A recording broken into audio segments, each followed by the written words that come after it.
राधे राधे, जय गणेश। कैसे हैं आप लोग? ईश्वर कृपा से आप सब अच्छे होंगे। ईश्वर सब पे कृपा बनाए रखे, सबका कल्याण करें।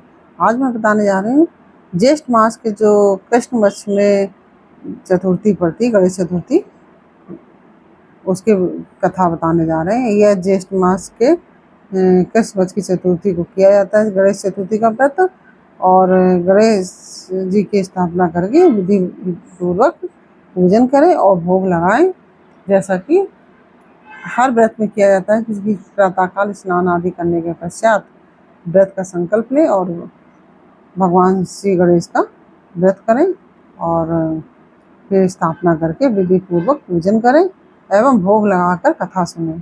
कथा अवश्य सुननी चाहिए, कोई भी आप व्रत रहें उसकी कथा अवश्य सुनें। वह कथा इस प्रकार से है। एक बार की बात है कि सभी देवता बड़ी मुश्किल में थे। सभी देवगण शिव जी के शरण में अपनी मुश्किलों को हल करने के लिए पहुंचे। उस समय भगवान शिव के साथ गणेश और कार्तिकेय भी बैठे थे। देवताओं की मुश्किल को देखकर शिव जी ने गणेश और कार्तिकेय से प्रश्न पूछा कि तुम में से कौन देवताओं की मुश्किल को हल करेगा और उनकी मदद करेगा। जब दोनों भाई मदद के लिए तैयार हो गए तो शिव जी ने उनके सामने एक प्रतियोगिता रखी। इस प्रतियोगिता के अनुसार दोनों भाइयों में जो भी सबसे पहले पृथ्वी की परिक्रमा करके लौटेगा वही देवताओं की मुश्किल में मदद करेगा। जैसे ही शिव जी ने यह बात कही, कार्तिकेय अपनी सवारी मोर पर बैठकर पृथ्वी की परिक्रमा करने के लिए चले गए, परंतु गणेश जी वहीं अपनी जगह पर खड़े रहे और सोचने लगे कि वह मूषक की मदद से पूरे पृथ्वी का चक्कर कैसे लगा सकते हैं, क्योंकि मूषक होता है छोटा और शरीर गणेश जी का शरीर भारी।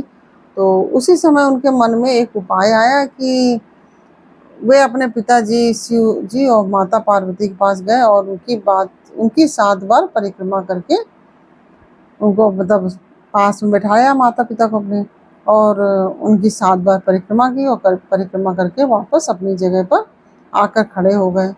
कुछ समय के पश्चात कार्तिकेय पृथ्वी का पूरा चक्कर लगाकर वापस पहुंचे और स्वयं को विजेता कहने लगे।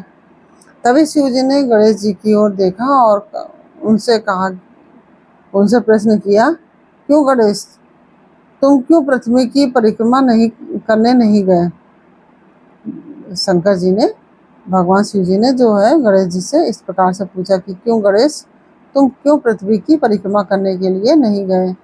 तभी गणेश जी ने उत्तर दिया, माता पिता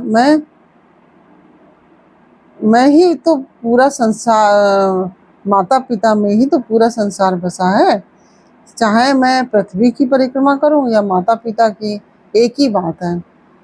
यह सुनकर शिव जी बहुत खुश हुए और उन्होंने गणेश जी को देवताओं के मुश्किलों को दूर करने की आज्ञा दी।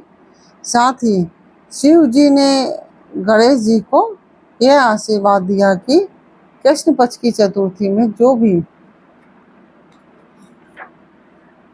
भी व्यक्ति तुम्हारी पूजा और व्रत करेगा उसके सभी दुख संकट जो होंगे वह दूर हो जाएंगे और भौतिक सुखों की उसको प्राप्ति होगी। इस प्रकार से भगवान शिव ने उनको वरदान दिया।